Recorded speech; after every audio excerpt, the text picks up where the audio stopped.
Pessoal, aqui é Leonardo Neto. A gente vai começar agora mais uma live do Arena Virtual. Estou aguardando o Marcos Barcelos entrar aí.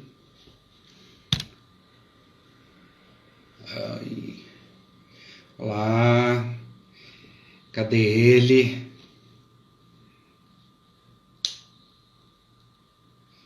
Vamos lá, Marquinhos.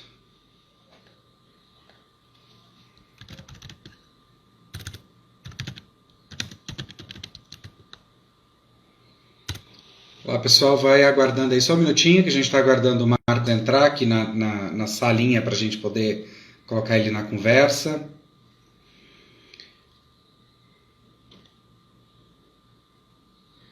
Só mais um minutinho aí. Opa, chegou. E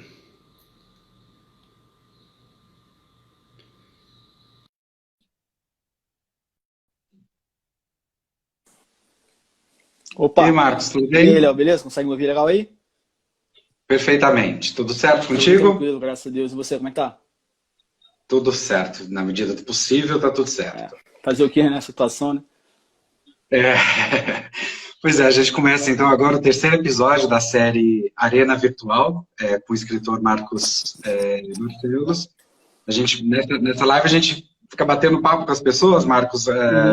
a respeito dos hábitos da leitura, Sim, quais são sim. os seus projetos. Já teve aqui com a gente o Antônio Fagundes e a Monja Cunha. Você é o terceiro. Na próxima semana a gente tem um colega seu, que eu vou anunciar daqui a pouquinho. Ah, legal. Fazer um pouco de suspense aqui. É bom, né? Faz todo sentido com o tema da live, né? Suspense e tal. Pois é verdade. E aí, como é que está sendo em casa, ficar em casa com essas orientações de isolamento? Cara, eu vou te falar que essa é a primeira vez que eu boto uma roupa mais ou menos arrumada em, sei lá, 15 dias, talvez 20 dias, né? Assim, tem sido, como para todo mundo, bem difícil não sair de casa, tomando sempre cuidado quando tem que ir para mercado, essas coisas.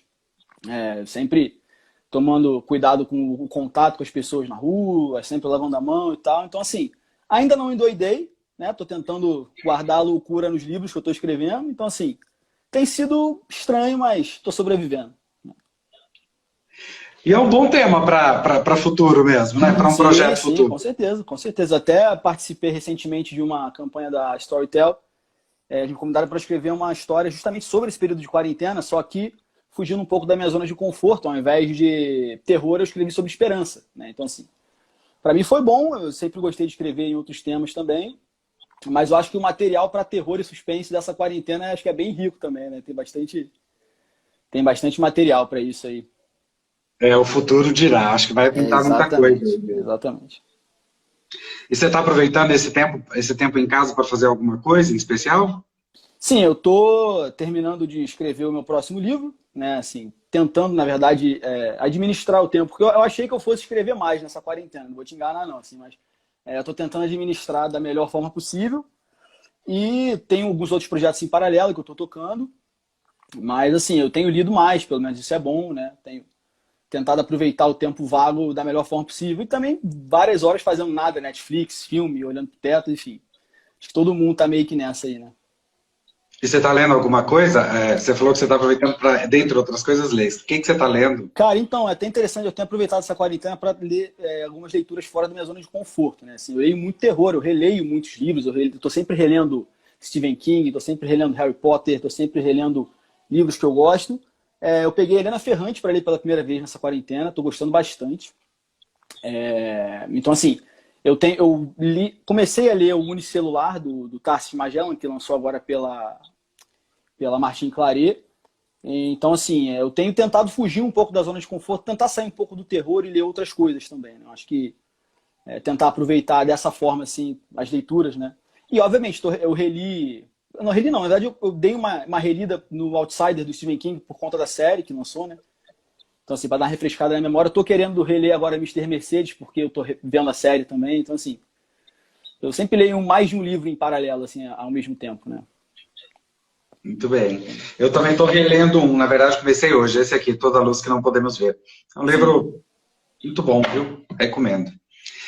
Peguei ele para reler hoje, eu estava com saudade, eu tenho falado muito dele com Eu não amigos, sei, eu não sempre sei sobre alguém você. que Você pede tem o uma costume de indicação. reler os mesmos livros muitas vezes, assim, eu faço isso direto, cara. Não, eu não costumo, não. Esse aqui é porque realmente as pessoas me pedem dica e eu sempre indico esse livro, porque ele é realmente muito bom. Entendi. Então eu resolvi, peguei ele hoje para reler. Reli as primeiras páginas. E Marcos, eu queria saber de você, assim, como é que foi a sua formação de leitor? Como é que você se formou leitor? Ela foi na infância? Foi pai e mãe influenciando? Como é que foi essa formação? Cara, então, até aproveitar, eu não falei ainda, eu queria agradecer aí o convite, né, de estar aqui participando. Para mim é uma honra participar depois de Monja Coen, depois de Antônio Fagundes, na mesma live que, por exemplo, Lázaro Ramos vai participar. Agradecer a CBL, a Bienal, a você que está me entrevistando. Sem demagogia, é uma honra estar sendo entrevistado por você, né, todo o trabalho que se faz no Publish News. Então, dito isto, cara, eu comecei a ler muito cedo, né, assim, na época que... Eu não sou velho, né, eu tenho 31 anos, mas na época que eu era criança, pré-adolescente, ler ainda não era algo assim. Hoje em dia tá meio que na moda você ser, digamos, nerd, né? Assim, você gostar de videogame, você gostar de série, gostar de livro. Hoje em dia isso é talvez um pouco mais bem aceito do que era na minha época de criança, e não faz muito tempo assim. Então eu sempre gostei muito de ler e eu gostava de pegar livros que as pessoas diziam que eu não deveria ler, né? Por exemplo, eu li Sidney Sheldon, muito novo. Eu comecei a ler Lovecraft, muito novo. E eu li Stephen King muito novo, né? O primeiro livro do Stephen King que eu li foi o Iluminado e foi o que me fez ter gosto pelo terror. Né? Eu lia de tudo um pouco e aí eu li Stephen King e falei, cara, que genial isso aqui, porque né, todas as sensações de medo, quando a gente coloca isso no livro, né? Porque é diferente você ver um filme de terror e você ler um livro de terror. Né? O filme mostra muito, o livro ele fica mais na sugestão e nem sempre o que funciona para um leitor funciona para outro. Então, o livro de terror, quando ele é bom, ele tem muita sugestão. Né? Os livros do Lovecraft são bem assim. O livro do Stephen King também tem muitos livros dele que são bem sugestivos, né? Mais do que mostrando. Então, eu cresci lendo de tudo um pouco. E aí, um foi puxando o outro. Eu li Lovecraft, aí depois peguei Edgar Allan Poe para ler, aí depois eu peguei Stephen King, e aí já li Sidney Sheldon. Tem até uma história engraçada que eu queria muito comprar um livro do Sidney Sheldon na feira da escola que tinha na minha escola. E aí, tipo, eu não podia comprar, né? Porque eles não deixavam eu comprar. Eu fiz meu irmão ir na escola para mim, para comprar o livro do Sidney Sheldon, O Estrangulador. Aí ele foi lá, comprou, eu peguei para ler e tal. Já pegaram o livro do Lovecraft na minha mochila, quando eu era da escola também. A professora perguntou o que era aquilo, que estava fazendo na minha mochila. Então, assim, sempre cresci lendo terror junto com outras coisas. Né? Eu acho que é isso que me fez ter o gosto pela escrita e pela leitura de terror. Que eu acho que é o gênero que eu consumo mais, entendeu? E como é que foi essa entrada para a escrita, né? Você falou que o gosto veio daí. Sim. Óbvio, né? Que é lendo que você aprende a escrever, mas como é que foi assim, essa decisão de se tornar escritor, de investir nessa carreira? Eu acho que foi bem nessa época também, né? Assim, eu comecei a escrever cedo. Eu acho que o primeiro livro, né, digamos assim, que eu escrevi, eu devia ter 11 anos ou 12, e era um livrinho de 10 páginas, só que ele era separado por capítulos. E o nome era O Arquivo Secreto, e era uma história de 2 policiais que tinham que recuperar um disquete perdido. Né? Um disquete secreto que continha informações valiosas e tal. Então, assim, eu lembro que, na época, né, eu mostrei com meus professores e tal, esse livro, e eles elogiaram bastante a questão de eu dividir em capítulos. Né? Não era nada de outro mundo, nada genial, nem a próxima obra-prima, mas era assim, poxa, ele já tem uma noção de capítulos. Né? Então, assim, sempre meus pais incentivaram isso e tal. E aí o segundo livrinho que eu escrevi também, que devia ter 15, 20 páginas no máximo, aí eu falei com a minha mãe, eu não tinha noção nenhuma de mercado literário, de nada, mas gostava de ler. Eu falei, mãe, eu quero publicar esse livro. Ela, mas eu não sei como é que faz, como fazer e tal. Eu falei, não, mas eu queria ver meu livro na livraria e tal, vamos ver se a gente consegue fazer. Aí eu lembro que a gente foi numa banca de jornal, eu imprimi na banca de jornal, encadernei. Ele tá até por aqui, depois talvez até tento achar aqui. E aí encadernei, fiz uma capa no Word Art, com aqueles negócios do Word. E aí falei, bom, tá publicado, tá aqui na minha mão, é físico, para mim é o suficiente. E aí eu cresci com esse gosto de escrever, sempre escrevendo fanfiction, já fiz fanfiction de Harry Potter, já fiz fanfiction de videogame, fanfiction de outras histórias. E aí eu fui começando a escrever histórias de terror, né? Assim, sempre vendo muitos filmes. E aí o terror acabou sendo o gênero que realmente me despertou ali a vontade de desbravar o mercado literário, entendeu? Foi o gênero que eu me senti mais confortável para escrever, digamos assim. Entendeu? E qual foi o primeiro passo para se profissionalizar e se tornar um escritor? Eu acho que assim, uma plataforma que foi assim, muito importante para minha carreira foi o Wattpad. né, que deve ter gente nessa live que conhece. O Wattpad é como se fosse o YouTube de escritores, né? Assim, é uma plataforma onde você posta os seus textos, coloca capa, né, faz aí todo um trabalhinho nele de sinopse e tal, e aí você começa a ter o feedback dos leitores da plataforma, entendeu? Assim, eles começam a comentar nessa história, começam a reagir, aí podem votar, e aí tem rankings de histórias. E aí eu comecei a ver que a minha história estava tendo uma recepção legal da galera, que era o embrião do que hoje em dia é o Horror na Colina de Derrington, que é o meu primeiro livro. Na época ele se chamava Conto Curto de Terror. Porque ele já nasceu assim, com essa ideia de ser uma história realmente curta, né? Uma história mais ágil, mais rápida. E aí eu coloquei essa história lá, o pessoal começou a comentar, começou a compartilhar, porque não existiam muitas histórias de terror em português na plataforma. Então eu comecei a falar, pô, essa história tem um potencial aí que eu posso explorar. E aí eu fui aproveitando o feedback dos leitores para ir moldando a história de uma maneira seriada, né? Eu postava um capítulo, né? um episódio a cada 2 semanas. E aí essa recepção foi crescendo mais, e aí eu acabei acumulando umas 20 mil leituras assim em curto espaço de tempo. E aí eu fiquei felizão e o Wattpad entrou em contato comigo para colocar essa minha história em destaque. Isso foi mais ou menos em 2014 para 2015. Né? E nessa época não tinha ainda muitas histórias em português na plataforma, porque o Wattpad nasceu no Canadá. Quando ele veio para o Brasil ainda era meio misturado. Aí, quando ela entrou em destaque, essa recepção cresceu ainda mais. E aí eu falei, bom, acho que essa história tem um potencial para desbravar aí o mercado literário, que era o meu sonho, né, de publicar um livro e tal. E eu comecei a lapidar, comecei a me informar, né, fazer alguns contatos, participar de eventos, até sem a história física ainda. Comecei a participar de alguns eventos para divulgar mesmo o trabalho, né, chamando o pessoal para o Wattpad. E uma coisa foi levando a outra. A primeira publicação do Horror saiu pela Novo Século, pela Selo da Literatura Brasileira, Talentos da Literatura Brasileira. E ainda eu participava de eventos e tal, sempre divulgando. E aí um belo dia, né, alguns meses depois dessa tiragem quase esgotando, eu conheci o Vinícius Grossos num evento. E aí o Vinícius, eu perguntei, já conhecia a Faro, né, por ele. Aí eu falei, Vinícius, o que eu preciso, né, para poder entrar na Faro? Acho que é uma editora que faz um trabalho incrível, né? Seria muito bom publicar por ela, uma editora tradicional e tal. Aí ele me passou o contato do Pedro Almeida. E aí foi a época em que eu entrei na vida do Pedro Almeida e ele nunca mais teve paz. Eu acho que ele está aí online agora, acho que eu vi ele entrando aí. Acabou a paz do Pedro Almeida nesse momento. Acabou a sua, porque aguentar o Pedro não é exatamente uma coisa fácil. Pois é. Assim, a gente adora o Pedro. Todos os autores da Faro têm um parafuso meio fora do lugar, acho que é um pouco pré-requisito, entendeu? Muito bem. E essa transição, como falando aqui, é pra gente falar bem. Não, Pedro, é impossível falar bem de você. O Pedro é maravilhoso. Cara, isso aqui não fica na minha orelha. Eu tenho inveja do pessoal que usa AirPod, porque isso aqui fica caindo na minha orelha direto. Tem que ficar agitando sempre. Mas essa transição, como é que foi? Você acha que foi bom ter deixado o Wattpad e ido para uma editora tradicional? Foi assim, para mim foi quando eu entrei na Faro, na verdade, foi a realização do meu sonho, porque a Faro é uma editora tradicional com uma presença no mercado muito grande. Então, assim, era exatamente o que eu queria, né? Porque a Novo Século e a Selo da Literatura Brasileira, ela é uma editora mais comercial, né? Então, assim, infelizmente, eles não têm muita presença de mercado. Aí, então, eu tinha que trabalhar o meu livro bastante em eventos, né? Eu botava livro na mochila, ia para eventos, ia para shopping e tal, participar de programações que o pessoal fazia, de blogs, para poder divulgar.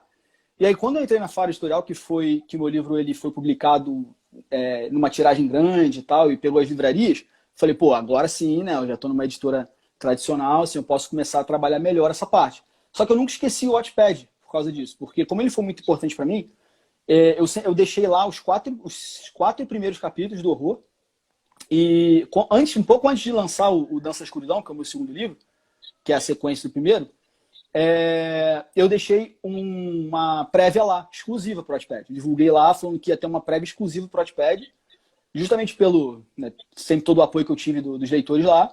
Então eles puderam ler os primeiros episódios, os primeiros capítulos exclusivamente, antes do livro ser lançado pela Faro. Foi uma forma que eu vi aí de agradecer, né? E não só de agradecer, mas de testar também, né, a história. Com certeza. E é até interessante porque mesmo tendo só os 4 primeiros episódios do Horror lá disponível, ele ainda tem muita leitura, né? O pessoal, isso acaba sendo um chamariz para o livro, porque o pessoal lê os primeiros lá, eu, obviamente, indiquei que o livro, infelizmente, tem que sair, expliquei por quê. Aí as pessoas começam a ler os 4 primeiros episódios e quando termina, eu explico o que aconteceu para eu ter tirado e dou os links para compra, né? Então tem muita gente que às vezes chega para mim no Instagram, no Facebook, e fala que veio do Wattpad e tal. Eu já encontrei leitores na Bienal, em eventos que vieram do Wattpad. Então, assim, eu e o Wattpad temos ainda uma relação, assim, bem especial ainda, né? E o último livro que você participou lá na Faro, não é um livro que é só seu, mas é um conjunto de colegas, que é o Vozes do Joelma, né? Que é esse aqui que está aqui, ó. Tá até aqui. Você com certeza é muito jovem para ter vivenciado essa história que aconteceu lá nos anos 70. Sim. Como é que foi resgatar essa história? O porquê de ter escolhido isso como mote para esse livro? Me conta um pouquinho de como é que foi de como é que vocês chegaram nesse tema. Então, a gente fez um bate-papo há bastante tempo atrás. Eu, o Bonini, o de Brito, o Rodrigo de Oliveira e o Pedro, que a gente queria fazer um projeto com a gente, né? Ou cada um escrever um livro de uma série, ou cada um escrevesse. A ideia começou, cada um escreve um livro, né? Aí todo mundo sabe que o Pedro tem a tesourinha da morte, né? E aí o Pedro falou assim, não, acho que um livro de cada um vai ficar muito extenso, a gente pode fazer uma história de cada um num livro só. A gente falou, beleza, então vamos escolher um tema. E a gente começou a pesquisar o que a gente poderia falar que ainda não tinham falado. Porque a antologia lança aos montes no mercado, né? Assim, a gente tem antologias com temáticas das mais variadas possíveis, tanto de terror quanto de outros gêneros. E a gente queria falar sobre algo que ainda não tinham falado. E eu não lembro agora ao certo quem foi que deu a ideia do Joelma. Eu não fui, porque eu sou do Rio, né? Assim, eu conhecia a história, mas assim, eu conhecia de longe e tal. Eu não sei se foi o Bonini ou se foi o de Brito, depois até procuro saber isso aí. Mas alguém deu a ideia do Joelma e todo mundo gostou de imediato, né? Assim, a gente falou, pô, vai ser muito legal e tal, só que aí, como a gente vai fazer isso? Né? Porque a ideia era cada um contar uma parte da história. Mas, assim, existem partes que assim, não dá para você dividir entre 4 autores. Então a gente pegou todo o histórico do terreno, né? Que é até uma curiosidade que as pessoas às vezes não sabem, que as histórias negativas, né, sobre o Joelma vêm de muito antes dele ser o prédio Joelma. Teve o crime do poço lá, no terreno onde o prédio foi construído. Tem boatos de que ali funcionava um pelourinho. Tem boatos de que os índios já tinham identificado que havia maldade ali, por isso chamavam de Anhangabaú, né, que é algo como as águas do mal. Então a gente começou a pegar essas histórias que permeiam o Joelma e a gente botou, cada um vai escrever sobre uma.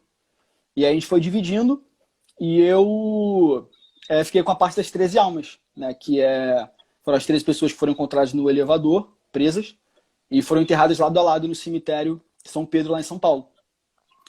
E aí a gente falou, cada um escreve uma história então, a gente delimitou mais ou menos. E aí veio a parte que foi meio que a cereja do bolo do livro. Foi quando a gente chamou o Thiago Toy, que é quem faz a apresentação, que ele criou um personagem que conecta as histórias, né, chamado Devorador de Almas. E ele faz aí como se fosse o Devorador de Almas contando a história para os leitores. Né, ele faz sempre um comentário, algumas páginas antes e depois de cada conto, e interliga as histórias. Eu acho que isso fez toda a diferença do projeto, que transformam histórias que são diferentes e de épocas diferentes numa única história. Entendeu? Muito bem. Eu não li ainda o Pedro, pedi para o Pedro me mandar. Sabe o que ele fez? O que ele fez? Ele me mandou uns links de umas matérias que você tinha escrito sobre o livro. É bem a cara dele fazer isso mesmo.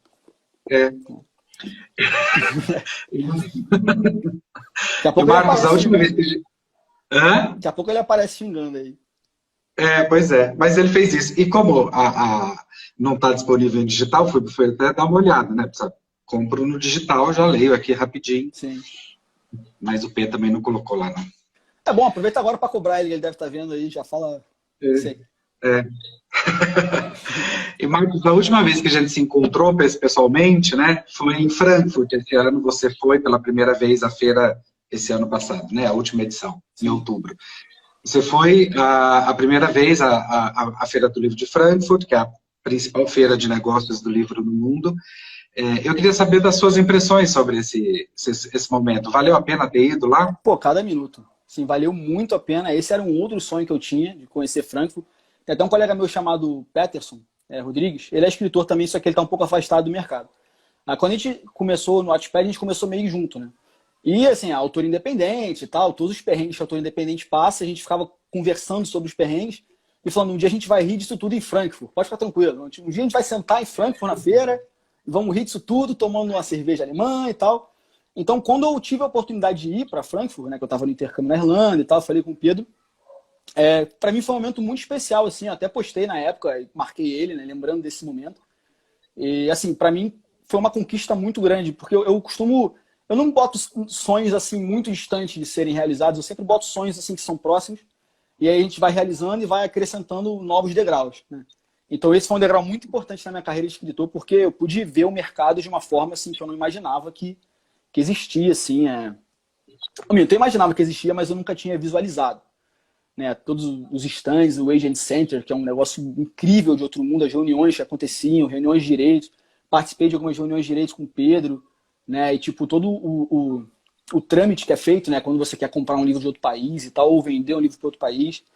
Fora que eu tive a oportunidade de divulgar meu trabalho lá, conheci alguns editores de outros países, né? Troquei cartão, mandei livro para eles e tal, estou esperando algumas respostas. Então, assim, foi uma experiência muito, muito, muito boa. Muito, muito, muito divertida também. A pessoa pediu um top 5 de livros de terror para ler na quarentena. Você tem isso de cabeça aí? Top Quem 5? pediu foi Gui Pérez. Olha, você pode começar pelo meu, né? Vamos botar assim. Colocar ele lá no 5, né? No 5, Horror na Colina de Darrington e Nossa Escuridão. Eles estão até aqui, né? Vou mostrar também para fazer uma propagandazinha aqui. São esses dois. Eu vou citar livros que eu já li e gostei muito, porque são livros que, assim, eu indico para todo mundo, né? O Iluminado, do Stephen King, é um livro muito bom para quem gosta de terror, porque ele tem todas as nuances de um bom terror. Tem suspense, tem medo, tem perseguição, tem personagens fortes.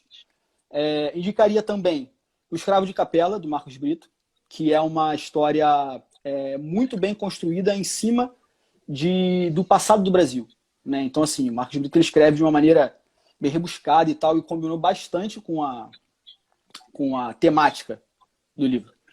Eu indicaria também livros do Clive Barker, para quem curte uma pegada mais violenta, né? Por exemplo, Hellraiser, é um classicão de terror, todo mundo pode ler e gostar. Indicaria também um livro que, assim, é do Stephen King, e ele não é muito terror, mas ele foi uma surpresa muito boa que eu tive nesse ano, que foi o Instituto, né? Que é uma história que ela não tem nada de terror, mas ela tem uma pegada assim de thriller e há uma mensagem muito forte por trás, né? De bullying, de separação de raças, de classes. Então, assim, a do Stephen King também não é muito terror, mas está ali na linha que ele sabe fazer, né? E também indicaria, assim, sem pensar muito, né, nos livros do Josh Malerman, por exemplo. Caixa de Pássaro, é um livro muito bom. Tem quem goste, tem quem não goste, mas assim, é uma leitura que eu acho indispensável. Assim. Todos esses são livros mais ou menos rápidos assim, para esse período de quarentena. Né? Muito bem. Espero que a quarentena passe rápido também. Bom, uma outra pergunta que apareceu aí, se a live vai estar disponível em algum lugar. Sim, ela vai estar disponível aqui no IGTV da própria CBL. Assim que a gente terminar, a gente já salva ela lá. E Marquinhos, você já sabe o que você vai fazer da vida quando passar esse período de isolamento? Já tem planos?